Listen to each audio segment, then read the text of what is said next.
little crazy. Just when it dries out. Maybe that's what it was. And if there are places where it gets a little dry, and those places are a little more prickly too. And definitely underneath. Yeah. And just cut it back hard.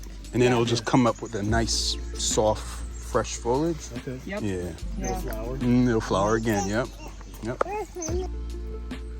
did longwood yesterday? Yeah, I did longwood yesterday, and it's been probably 3 years since I've been there. I don't think anybody Did you see their vegetable garden? Oh man, I spent a lot. The white oak here. This is one of our most important keystone plants. White oaks, along with many of the other oaks native to the Northeast, support hundreds of caterpillars. The white oak in particular, though, can support over 500 different species of caterpillars in the Northeast. That is a lot of caterpillars, and then given the fact that white oak has a pretty long lifespan, 400 to 500 years, it's a lot of caterpillars that it's supporting. So it's really one of our most important keystone plants, and if white oaks go into decline, that's a serious hit for, oh, there's a bunny right there. He was heading out this way until I pointed at him.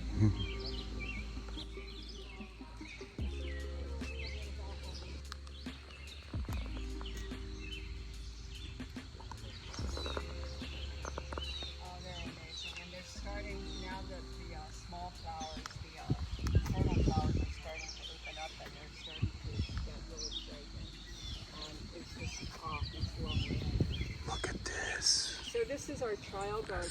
This is where we look at individual plants or varieties or cultivars, or hybrids within a group of plants, such as phlox, the genus phlox.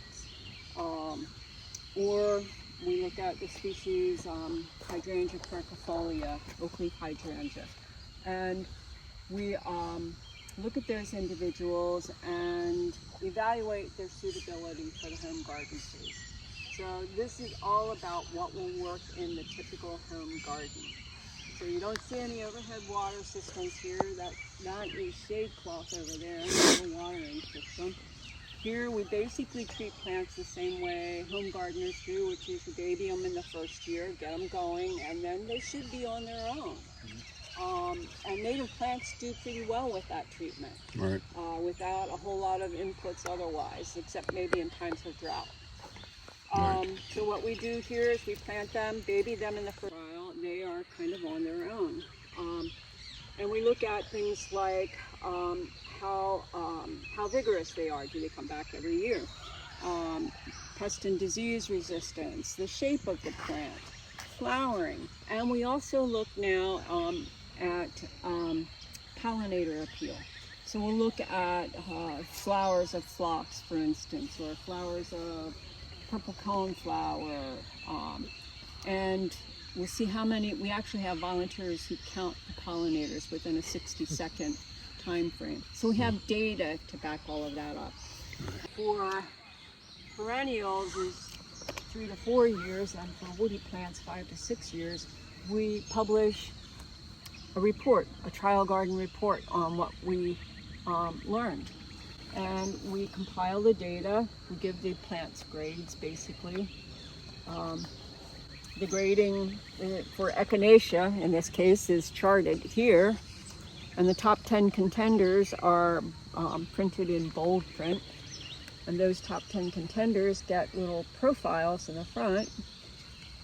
And this is all available, print version, $5 a piece. Sweet. Save your money. This is all online. Spend your money on plants, not on reports. Right. You can get this information online. But we also include, along with the top 10 contenders and how what grades they got. We let you know which ones did not make the trial. If they didn't survive past year 2, the first year they're given a pass basically.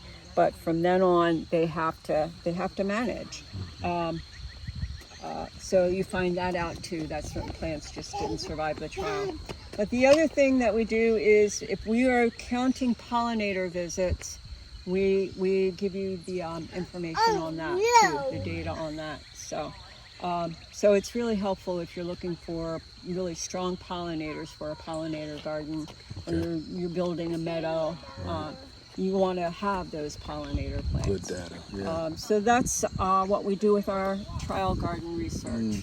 What we have found is that in general, the best pollinator plants are the wild species, but there are some exceptions. The Gina phlox, which is a really beautiful tall garden phlox, that actually outperformed the wild species.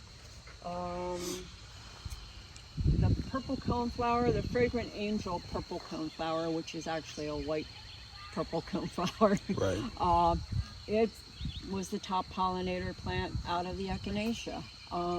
So it's a more nuanced answer, when people say, well, which one is better? Wild species is good because you get a different genetic kind of plant from each one of those seedlings. Cultivars are propagated with cuttings or tissue culture, so they're clonally propagated, and you get the same genetics from plant to plant to plant. Copy. Yeah. So you can plant all of one cultivar, but you'll have all the same genetics, so it's better to introduce some genetic diversity into your garden. But those cultivars are really important for small gardens. People who have really small garden spaces, or who are also gardening with a fussy neighborhood around them. It's nice to have some of those cultivated varieties because they're a little more predictable. Actually, a lot more predictable.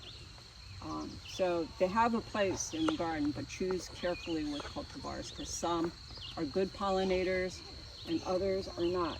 And basically, if the flowers have been changed a whole lot, it's not going to be as good a pollinator plant as the wild species, because those changes change it and the bees and the butterflies don't recognize it. Okay. So, little stupid question time. I hear cultivar and variety used a lot. What specifically, what's the difference? Like what's... Okay, so cultivar is a cultivated variety. Okay. Which means that it has either been bred in a greenhouse, for instance, Gotcha. and selected for beautiful flowers or compact shape, Gotcha. or whatever, some distinguishing factor. It's like the model of a car. Yeah, Right. yeah, Okay. yeah. Okay. There are also, though, cultivars that have been selected from naturally occurring seedlings, like the Gina phlox. Okay. And the Picabella echinacea, which is a really nice echinacea. Okay. Those two were actually found in seedling beds from echinacea, and they were selected. Okay. So they were naturally occurring hybrid, or not hybrids, but varieties. Okay. But cultivated means simply that it was selected for certain quality. Gotcha. So, and then the term was kind of smushed together. Yeah. But now some people are calling native plant cultivars nativars. So yeah, I know we need more terms like that. But yeah, I just call them cultivars. Nativars just has a bad feel to me. Yeah, I don't know. Thank why. you. Yep. But anyway, so the point is though that if you are trying to build a garden that, and you don't have a lot of space, you want to choose cultivars that will fit in the garden, but also have a lot of wildlife appeal or pollinator appeal. So our trial garden reports are a really good way of finding, out the good ones, the ones that will have a lot of pollinator appeal. So I would recommend using those. They're all on our website too. Is this the one that was growing between the... Yeah, between the sedges. Yes, that's the one. Yeah, I just think it is the best planting. They're a little fragrant. They're not super fragrant, but they just are so reliable and so Mildew resistant. beautiful. It looks like. Is it mildew resistant? Yes, this one is actually mildew resistant. Gina is pretty real mildew resistant. That was our top performer in the phlox, It's one of the garden phloxes. It's toward the back there. Yeah. It was one of the most mildew resistant, but the others, not so much. Yeah, no, that's just my only pet peeve with phlox. Love them, but ugh. Yeah. Gina is pretty good. Yeah. David is pretty good, but not as good as Gina. Gina is Yeah. probably, out of the other cultivars, Okay. I would say Gina is one of the better ones. How tall does it top off at Gina? What's that? How tall does Gina yeah. can get to be about 4 feet tall. Okay. It wants to have pretty moist garden soil. Okay. It wants the best of all possible worlds. Lots of sun and moist soil. Diva. So Yeah. clay soil Yeah. works pretty well because Okay. it holds the moisture a little better. All right. So the trials, these are all kind of the top winners of past trials on this side. But out here we still have hydrangea corkifolia going. This is a new trial here, these two beds, grasses, big and blue and little blue stem grasses. And then, let's see, down here, mountain mint is also on trial now. Okay. And over on the other side, milkweed is also on trial. Nice. Are we allowed to? Pathways, pathways? yes. Okay. Yeah, between signs is good. Okay. Let's not do that though, okay? Definitely on your way back, go past the milkweed, especially the tall milkweed. It's extremely fragrant. Okay. So we're going to head down to the pond.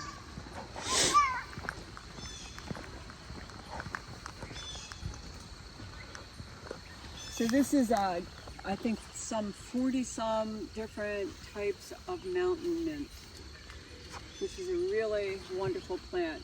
The narrow leaf has some of that minty fragrance, not quite as much as the clustered mountain mint, but Right. not too shabby still.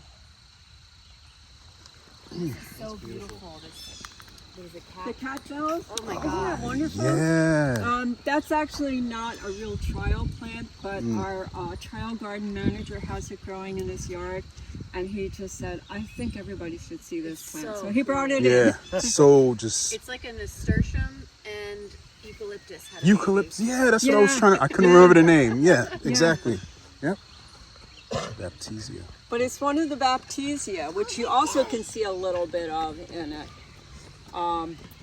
It's just an amazing plant. Wow.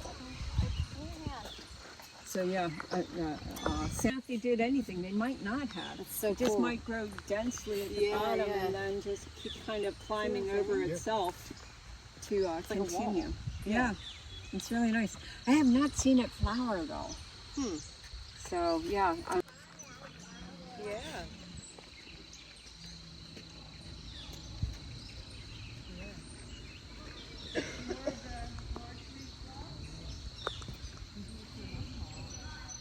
Now we're in garden space that we call the naturalistic garden. And the tendency is to feel as though this is all wild and kind of planted itself. It looks that way. This is all very much designed garden space, but it's designed to mimic nature. And this is how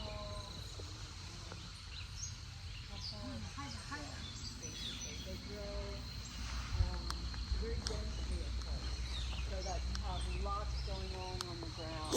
So this would be like a young forest with ground cover and all these different layers in between, and then finally the top, the canopy. When a canopy finally starts to close in, everything on the bottom underneath will start to disappear. Except for a few plants that maybe can tolerate all the shade. But overall, this would be like a young forest. And so it's planted kind of what looks like haphazardly, but it's not really. I love it. It's I love designed. it. I really love it. So shade plants. This is one of the white. This is a white beanberry. This this would work for you. So you can see how the foliage is very light colored. So that's white baneberry. There's a black baneberry as well, and we'll be seeing that. But lots of things happening in shade. So many people say there's nothing I can grow. I can't grow in shade, but there's a lot that grows in shade. Rhododendron are happy in shade. They like a little bit of sun, but there are some rhododendron maxima. That's why I used to fish a lot. I think I can go over the state. There was a place. Yeah. Breathtaking. Yeah. The foothills of the Appalachian in Pennsylvania are just loaded with I've never seen things. rhododendron and mountain laurel. It's amazing. Yeah. Do they spread by seed, or do they have to be planted individually? How does that work? Rhododendron. What was that? Do you have to plant the rhododendron, like what he was saying? Did they seed themselves, or? We planted some. A few have seeded. Oh, okay. Have thrown seed. Okay. And sometimes we let those seeds Gotcha. just go. Okay. Yeah. Especially if it kept reseeding in the same area. Then Right. the signal is, the plant's telling you something. like it. Yeah. Right.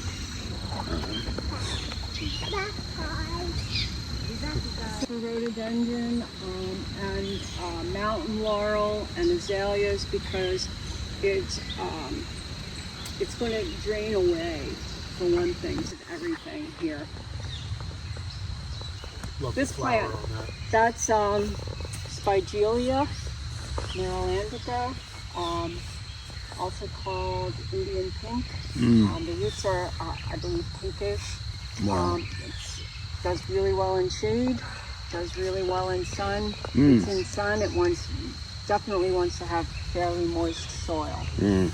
Great foliage, and it's a great plant for bees, long-tongued bees, and hummingbirds. I could A good imagine. hummingbird plant, really beautiful. And it has really interesting flowers, especially if you see, like here you can see how they're all kind of in a plane, like a fan, Right. almost like a fan.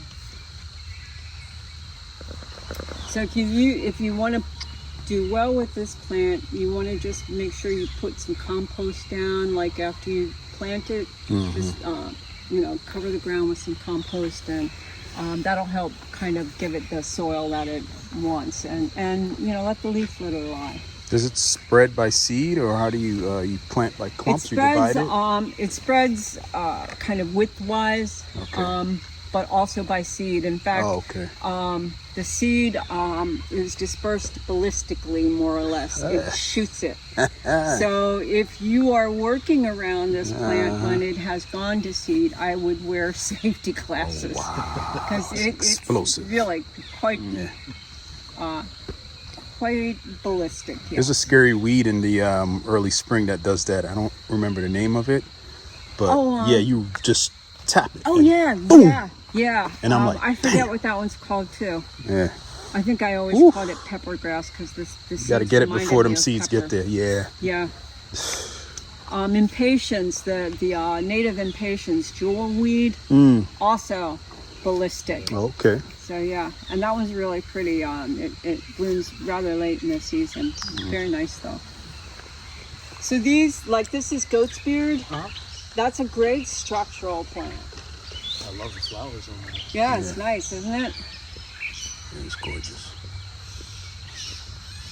And that one looks a lot like the black bug bane. Let me see if I can find some of those along the way here.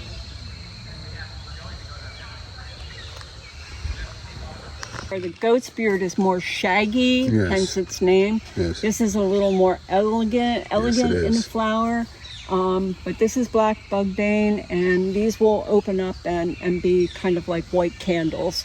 Wow.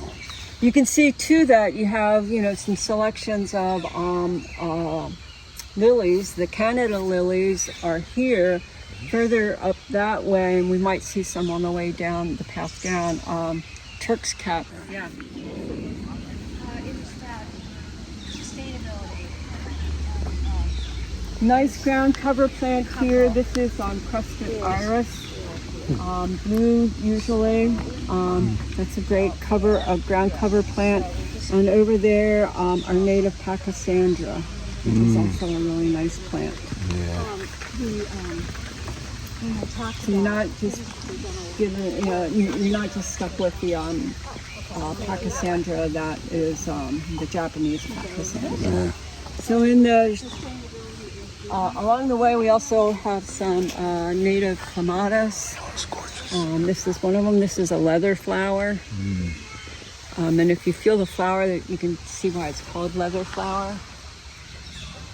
It's very leathery and kind of corky. This looks like a fruit. Not quite as showy as some of the non-native clematis, but I think really nice. And also, you can let it grow on top of plants because it dies back to the ground every year. So that one species of that, Clematis viorna, is available online. But if you Google or do a search for native clematis. Yeah, I know, isn't that weird? The bees get inside that thing too, and somehow they're able to muscle their way in. The bees flower already? Yeah, they did. When do they generally flower? Is it like About mid-spring, I would say. Yeah. White flower, small iris shaped flower. I mean, it is an iris. And yeah, it looks really nice. The foliage stays until really late in the season. So a nice ground cover. And you can have things kind of pop up, like that, like the golden one that's coming up inside it. what's this? That is maidenhair fern. That one is the southern maidenhair fern. There's some more along the pathway down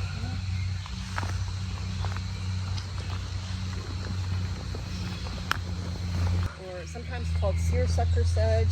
The kind of textured leaves. So back to the maidenhair. This one is the northern maidenhair. And you can see the black stems there. And then if you look at the southern maidenhair. Yeah. Black stem, that is so awesome. Different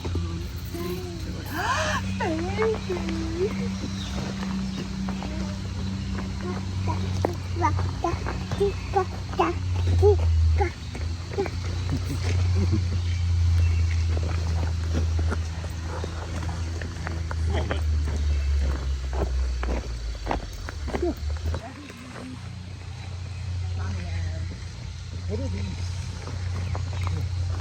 those are trillium. Those were from the trillium flowers, the three petaled flowers, and then they have 3 leaves, so it's all in threes. This is going to be where it's setting its seed. And there's another one there. They'll set like seed pods, and then what happens is the ants get the seeds. They eat the coating on the seeds and leave the seeds themselves. They just eat the coating because it's like a kind of a waxy substance. And they're really interested in that and not so much the seeds. So they leave the seeds, and that's how they get dispersed. Right. Right. Plant, but only if you don't have problems with deer. Do either of you have problems with deer? Nope, not with our. Thank goodness. No? Okay, good. It's really deer evolved right up. You can see here how this really kind of can, left to its own devices, it will start to fill in pretty well.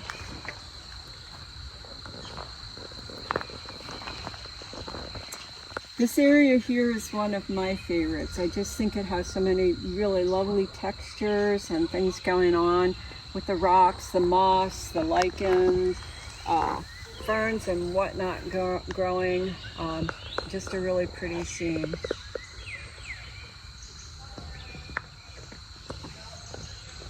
That is nice. And then the lower hanging branches too.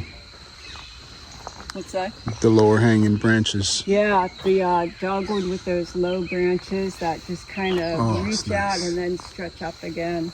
Yep. It's so typical of dogwoods, especially ones that get to be a good age. Yeah. Just has so much character here. Yes. I really just dread the day when these branches, yeah, don't make it. Would you be able to estimate the age of this? Would you be able to estimate the age of this dogwood here? I'm going to guess it's probably almost 100 years old, maybe about 80, I guess. This one at least. Wow. That one might be a little younger. Probably is a little younger, but this reminds me of one that I grew up with, which I know was probably planted in the early 1930s. Wow, I was just reaching And for that the light. would be about, so it's close to 100 years old. Wow.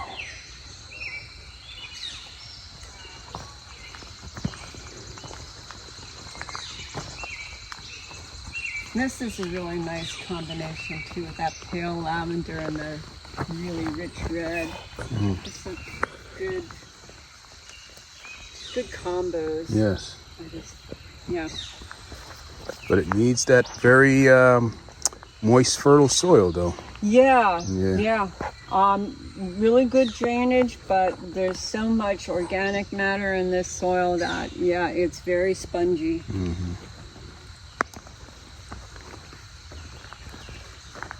Nice color contrast.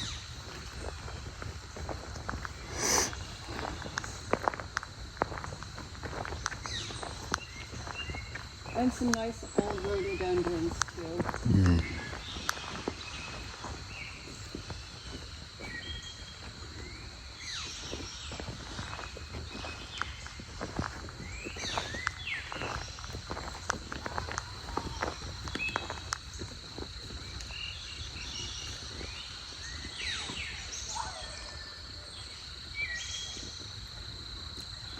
So these pines they're now just starting to age out. They're starting to fail on us. They were actually planted from cuttings taken from a pine tree that had these really strange growths on them. Wow. Kind of dense and just weirdly clustered. They're called witch's brooms. And, Mrs. Copeland had seen them in a garden somewhere, and she wanted to get cuttings of it, so she was able to get cuttings, and her gardeners were able to get the cuttings to take root and then planted them here. So, but those cuttings are probably starting now to just, they're going to age out faster than other white pines would normally. It really covers the ground really well and very quickly, so it's able to do the job of holding erosion at bay. Hi. The meadow. The meadow. The meadow right here. Where's the grassland? Oh, you're on the other side of the road then, right? So you're going to go down to the pond, and you're going to go up toward the bridge. And there's a path there. It's like big stone. Yeah, and you'll follow the sign. Yeah.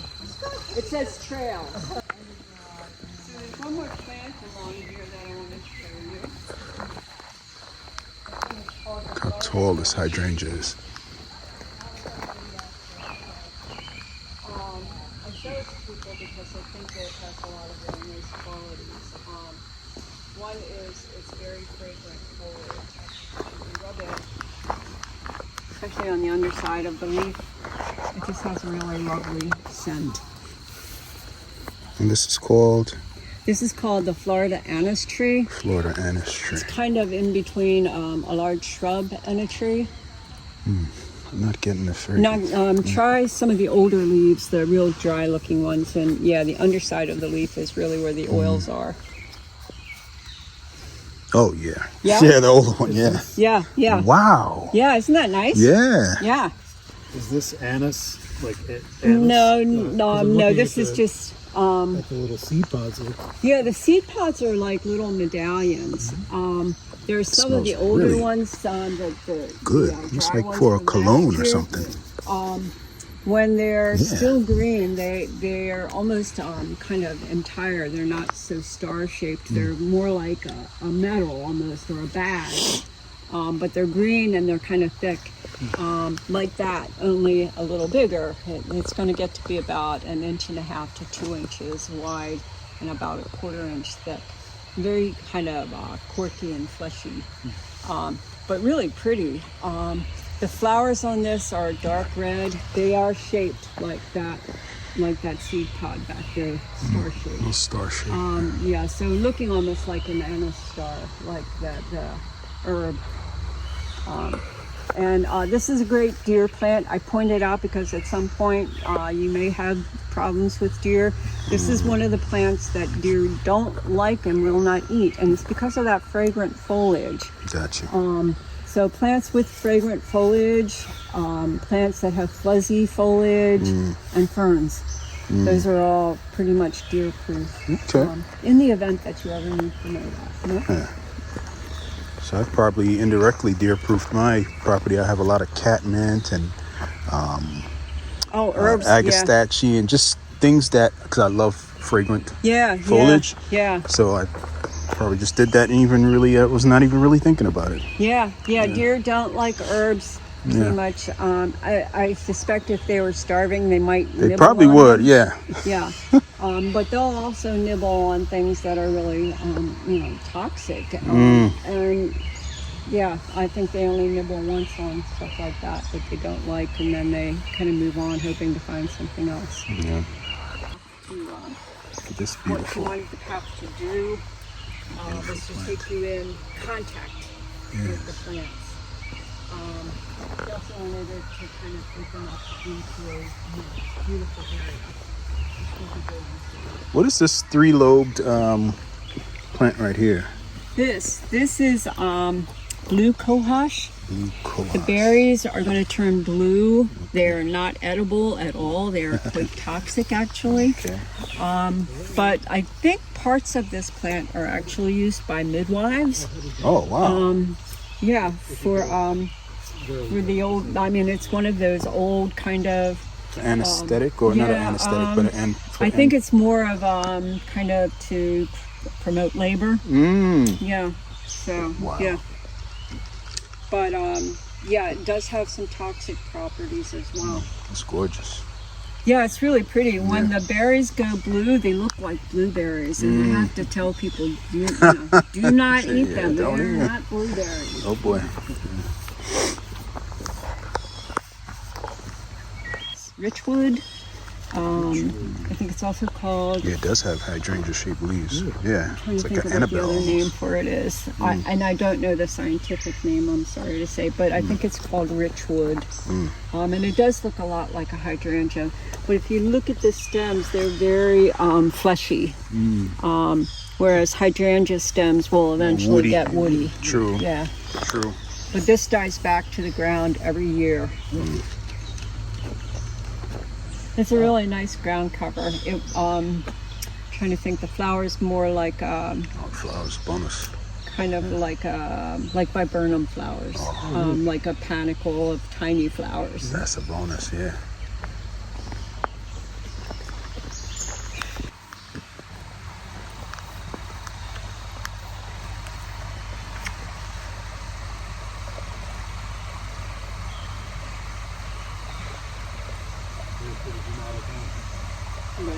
Yes. I mean, the water itself is really very beautiful, and if you walk all the way up that end and you look down here and see the reflections of the trees in the water, it's amazing. The trees themselves circling around, also. Most of these really super tall, straight trees are straight poplar. Okay. They make a great canopy. They grow so fast, and then they spread out. As they grow, as they get taller and taller, they start to lose their lower branches pretty quickly. So they have these beautiful tall trunks. Oh, they're amazing. They don't last too long. No, they don't. They don't. They're actually related to magnolias. They look a lot like magnolias. Flowers too, yeah. And just like magnolias don't last super long either. Yeah, tulip poplar is the same. Yeah. You have some around you. We used to also set up a Yeah, yeah. Yeah. Oh, yeah. Yeah. That's a nice way to be able to see them. Yeah. I used to walk the woods around Nixon Park, which is on the other side of it.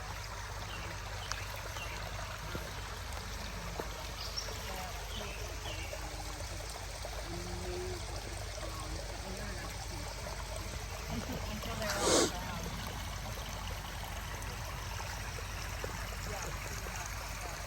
When I was at the University of Delaware, there was one in Woodland area below a bridge that I had to walk over to get to the building.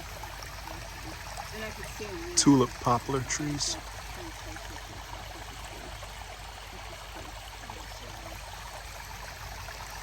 So these ponds, they look like they've been here for, I don't know, hundreds, thousands of years, but they've actually only been here since the 1960s.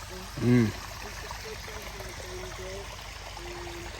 She wanted them to be a place that supported wildlife, which they do, but she also wanted them to be a place where people maybe got a break from their gardens or got a break from whatever kept them busy in the rest of their lives.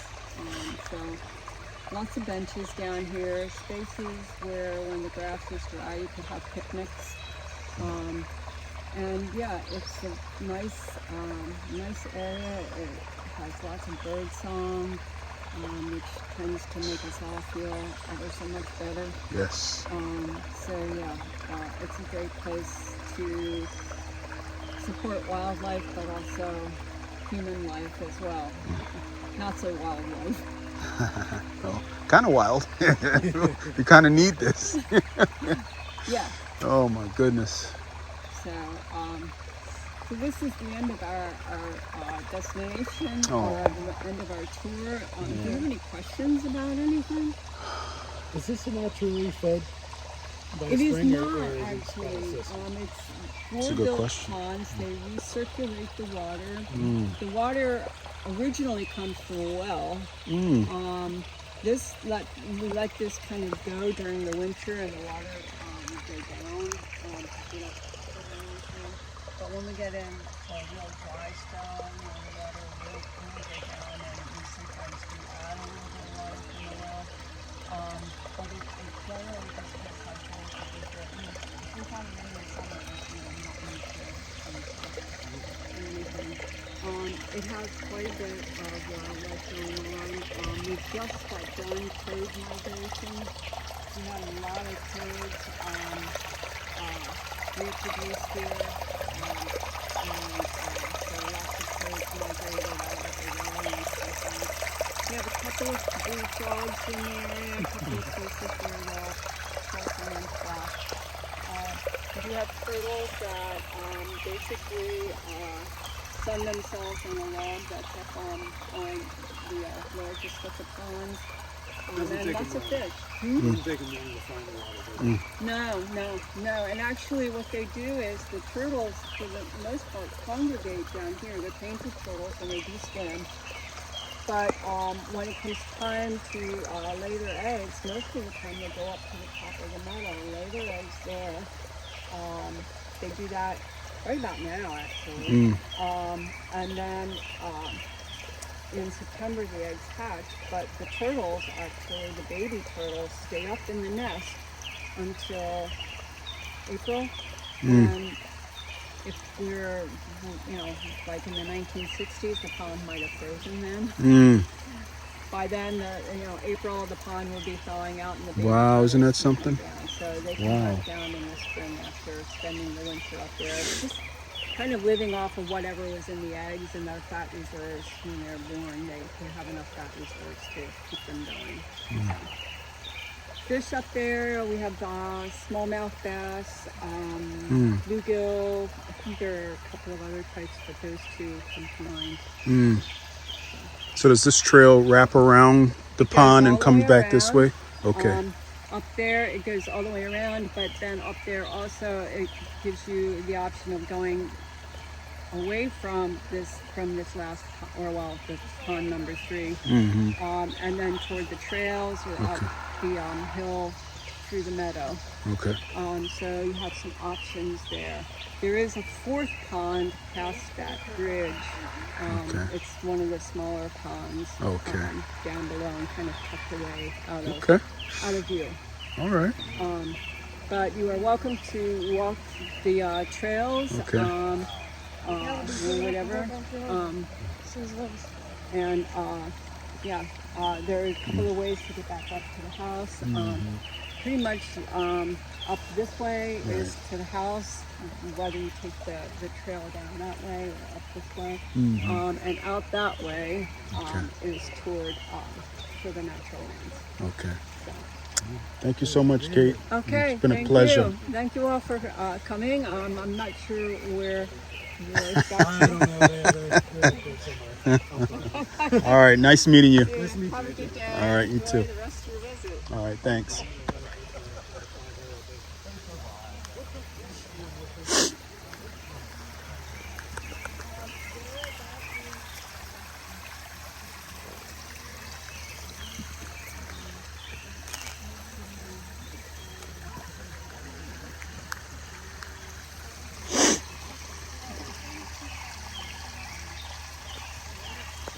All right, so we're just gonna walk around these ponds and head on back up.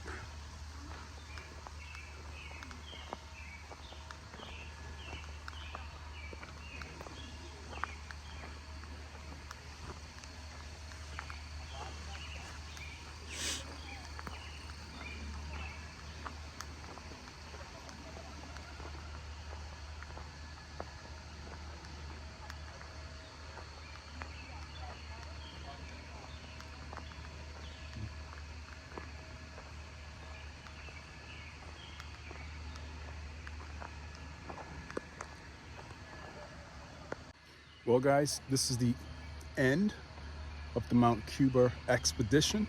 I mean, it is highly recommended if you're in this region to come and visit this property, these gardens. I mean, so much history, so much dedication to the natural lands, wildlife.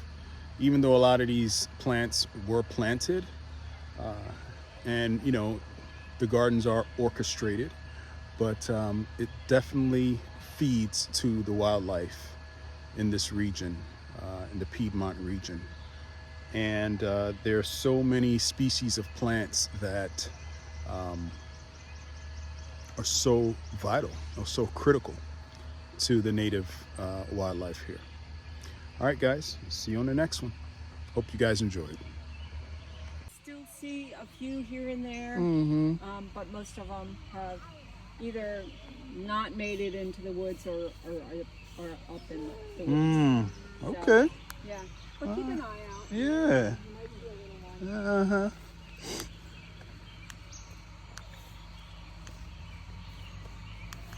Hello. All right. We have a turtle that's hanging out close to Oh, the edge okay, here. I see it. So he's enjoying. He's been munching on the Yeah. potatoes in there. So. Because Kate was telling us about most of them heading up the stream to, the females to lay eggs. Oh, yes. And she was saying, yeah, I don't see any out here today. Yeah. But there's one right there. He or she has been hanging around. I'm trying not to disturb it too much. Hopefully we could pick it up. And these are painted turtles. Painted turtles. Okay. Stick his head up and get If you guys can see that. You see the ripple? There it is. He's kind of like, what do you want?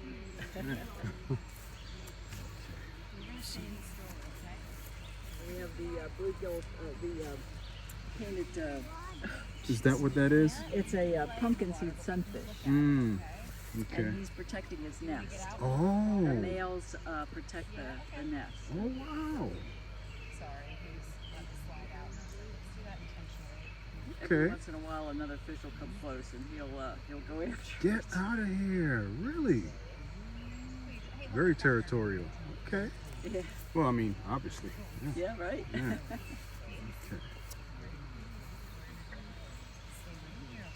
If you're careful enough, you could actually see some wildlife.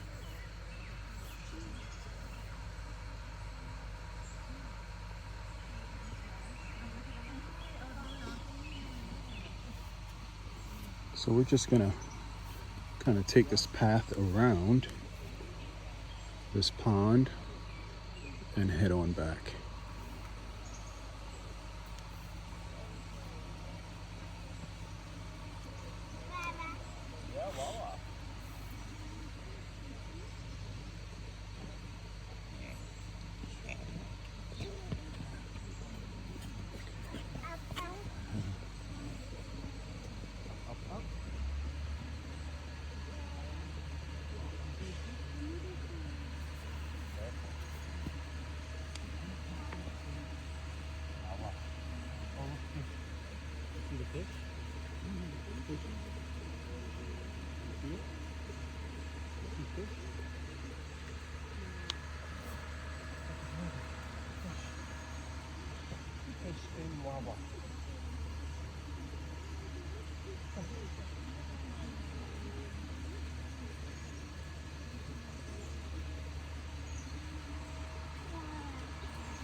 Sporty spike. I feel that way until sometimes I'm like, but like her eyelashes, there is something like really feminine. Really long eyelashes. Yeah, is that a thing? Like with girls?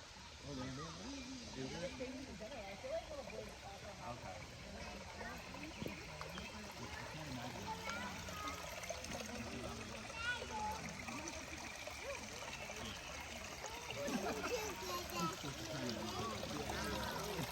She does have a few like.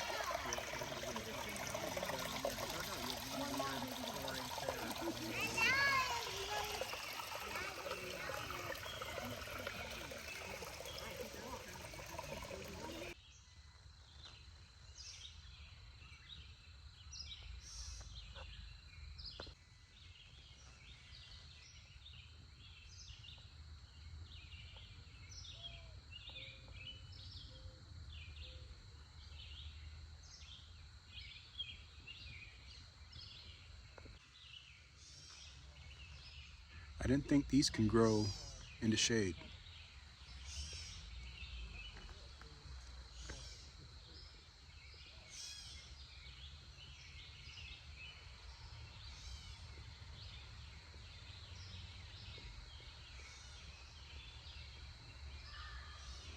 But it's a Patriot high bush blueberry.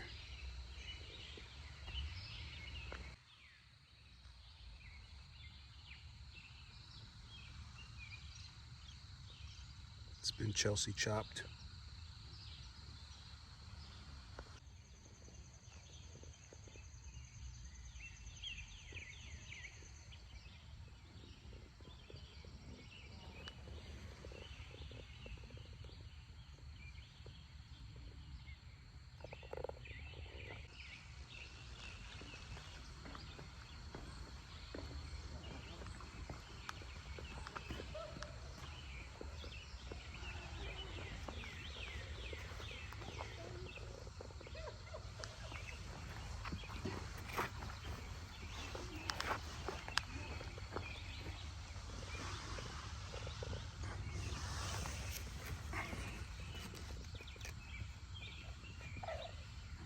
Oh, that's little honey.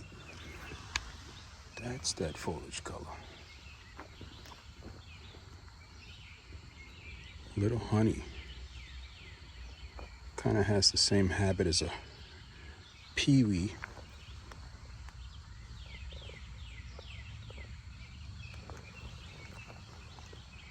Just a tad bit more compact.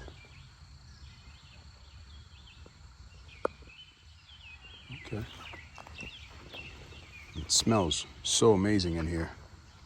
A lot of folks don't know that oak leaf hydrangeas actually do have a scent.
They're testing different plants to see how they do, babe, in different conditions. Different soil types, different water. Look at how full this flower is. Gatsby moon. Very dense and compact. Not as airy as some of the other oak leaves. But the habit is so splayed out because of the heavy blooms. You know, we've had a lot of rain the past few days. This one here has a nice, maybe it's because how it's pruned, but it has a nice, tight, upright habit. Gatsby Gal, Bren Hill.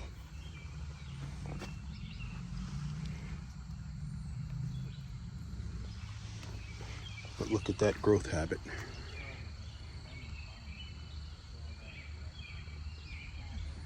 Yeah. Compared to that one, that's just all splayed out. And accompanied plantings of ferns. These are all trialed as well. Try not to step in the bed. And stick to the pathways.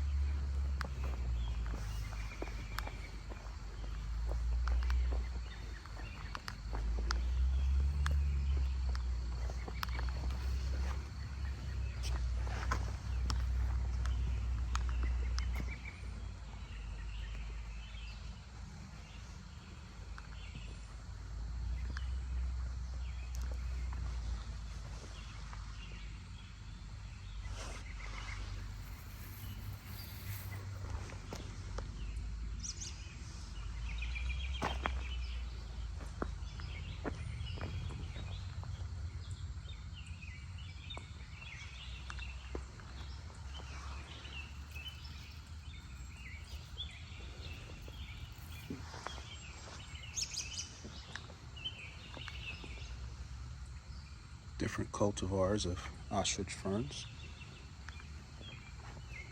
American climbing fern. I was curious as to what this was. Wow.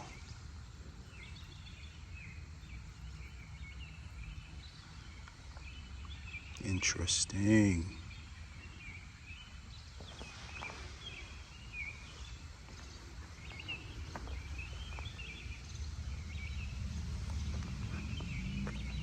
So I hope you guys are able to catch the different growth habits.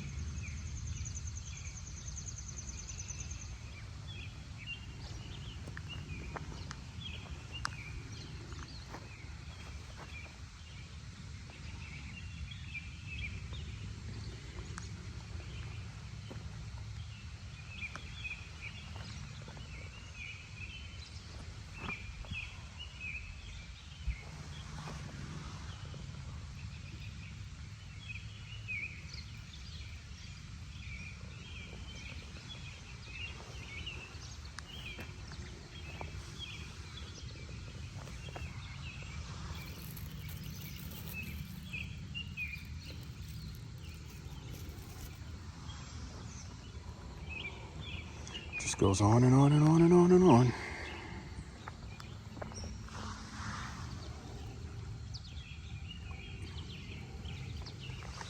Because of these red stems.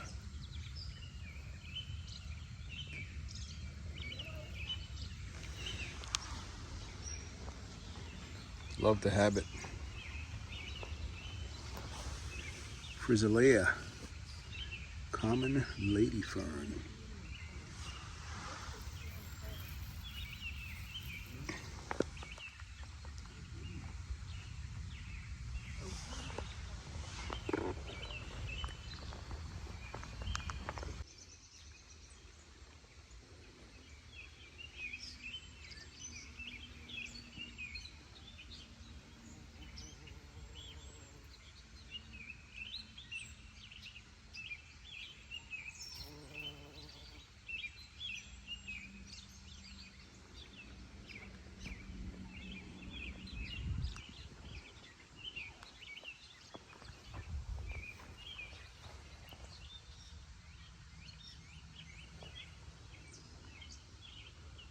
Little height comparison here.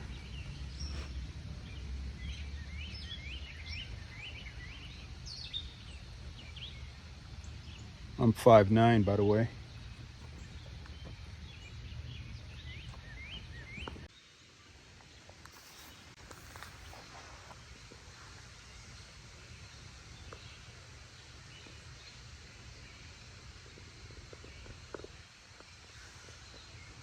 All been cut back.